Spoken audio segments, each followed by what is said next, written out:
Hello, this is Roth Conrad on American Safari. Today, I am still in the Ukrainian village of Chicago, and I'm in the home of my good friend Michael and his girlfriend Chelsea. Girlfriend at the moment, Chelsea.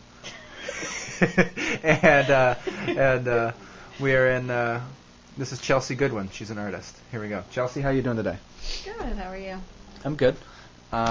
So, as I was just telling you, I like to start off, just with a brief explanation of your life up until now. Born, slept a lot, ate a lot, grew up. Now I'm here. Like, what kind of explanation of my life? Highlights, key things that you remember, some of the things that stand out. I'm awfully young to be giving a highlight reel. I grew up in Flint, Michigan, which is important because I never met Michael Moore, but he's shaped the public opinion of my fair city. I thought Michael Moore knew everyone in Flint. Sure. And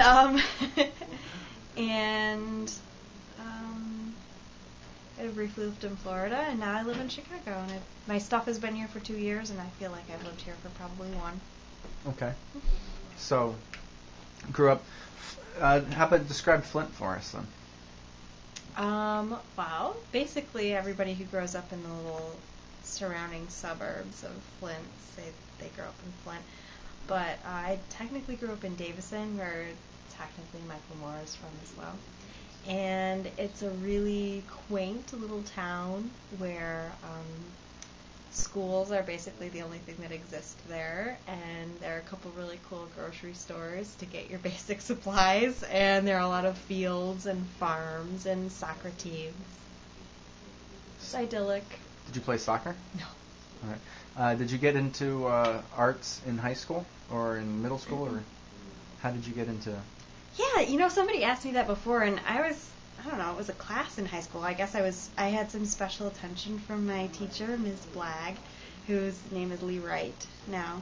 And so that was really important to me. But I think before that, my aunt is an upholsterer and seamstress, and my grandfather's a carpenter, and the family that I came from is a bunch of do-it-yourselfers. So I was always making something, and I didn't really... I mean, most of the things that I would consider art now, when I was a little kid, I was just, filling time with sticks and glue and clay and wood shavings and, whatever I could get my hands on. Okay.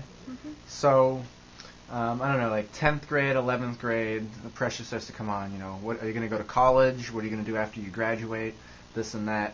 How did you pick art? This is my 10th year anniversary of graduating high school, so you're asking me to go way back. Way back. Okay, I remember, 10th and 11th grade, what I was thinking. All right, growing up in that part of the country where people are defined by their role as a laborer, I really didn't think that artists, I always kind of wanted to be that, but I was embarrassed to say that because it didn't seem like something that people did in real life. It was maybe just a hobby. But I was familiar with people going into business for themselves because most of the people in my family had done so. So, of course, the only real occupations that I knew of were doctor, teacher, lawyer, and shop worker. So I wanted to be a doctor. So, taking all the AP classes, getting ready to go to school for pre-med. Love science. Not so hot at math. And but then what happened? What do you mean what happened? Well, you have an art degree. You don't have. Well, it wasn't like a traumatic event. It was one thing led to another. I think we talked earlier today. I was taking my academics and ethics class. I was totally loving The Flu by Gina Claudia, and then I realized that I was more in tune with humanities. And then, if you want a defining moment, I had taken some classes in the art department, or the School of Art, and I really started to hit it off with my photo professor, which was pretty unexpected, to say the least, because, as far as I knew, photography was Ansel Adams, and it was men wearing those ridiculous vests, with all the pockets, and Well, I love national parks, and Well, we do wear those. Yeah, we do. No, so it was like a male-dominated thing, and I felt like I was on the outside, and all the people that I knew who were photographers weren't interested in the same things that I was interested in. It felt like it excluded me, and I would be asking for more trouble than it was worth to enter that field. So anyway, of course, this was a man, and he was like, you should consider researching some more photography. You should apply to the program. And his name was Charles Laverne. And so I applied to the program, and I got in. And that first year I was in the photo department in this tiny little art school that nobody believes existed. There was a woman named Wendy Babcox and another woman named Sibel Kwak-Mendes, and I loved them. And basically hitched my wagon to Wendy, and I ended up even attending grad school where she was teaching at that point, and she's been an inspiration to me and a wonderful mentor as I've become an photographer, an artist who uses photography and video and photo media. Nice. So I guess I'm still curious, where was your first school then, your first college? Oh, I went to school in Kalamazoo, Michigan. Sounds like fun. And was that where the little art school was also that nobody believes exists? Or? Oh yeah. Well, it's Western Michigan University, and I guess that has a pretty good music program, but like it's not really known for its art program. Okay. Yeah. And then, is that how you ended up going to school in Florida then? Yeah, so I graduated from college, rode my bike across the country, moved up to some cottage in the Upper Peninsula, and meanwhile I'd maintained contact with Wendy, and I'd call, and I was like, yeah, I think I'm going to grad school, can you suggest any? And she was like, you need to apply to this. So I applied to this school in Florida that I didn't really know much about, and I applied to a couple others, and I got a call in February, which just happened to be the coldest month. And she was like, you got into the school in Florida. And I was like, I am there. And it turned out to be the University of South Florida, and it was a wonderful experience. And so, did you know that you would be stealing my dearest childhood friend when you went down there? Yeah, I set off with that.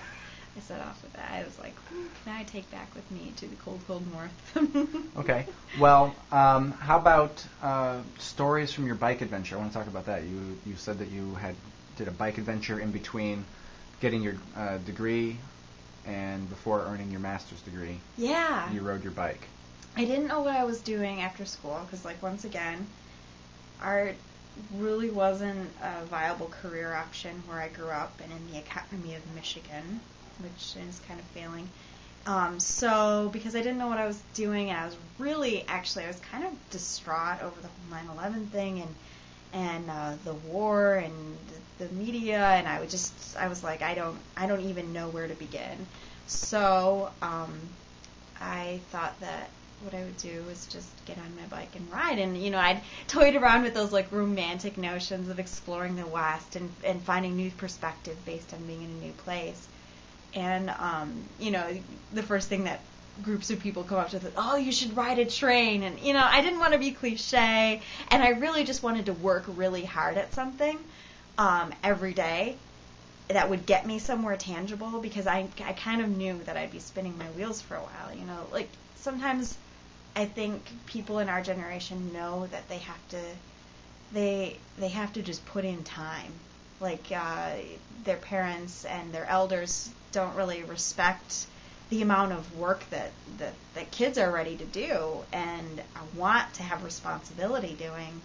So you kind of just have to like wait it out. And I think I've been thinking about it more and more. I think that so many people in their 20s are basically just waiting it out to be given credibility.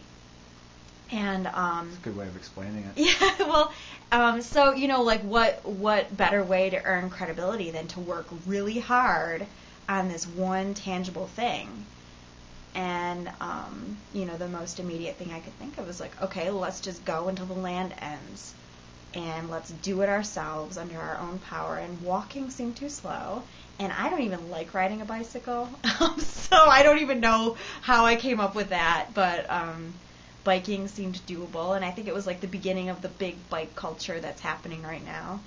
And I wouldn't say that I'm part of that at all, but my bicycle was my mode of transportation. That was a really humanistic scale, and it had been done before.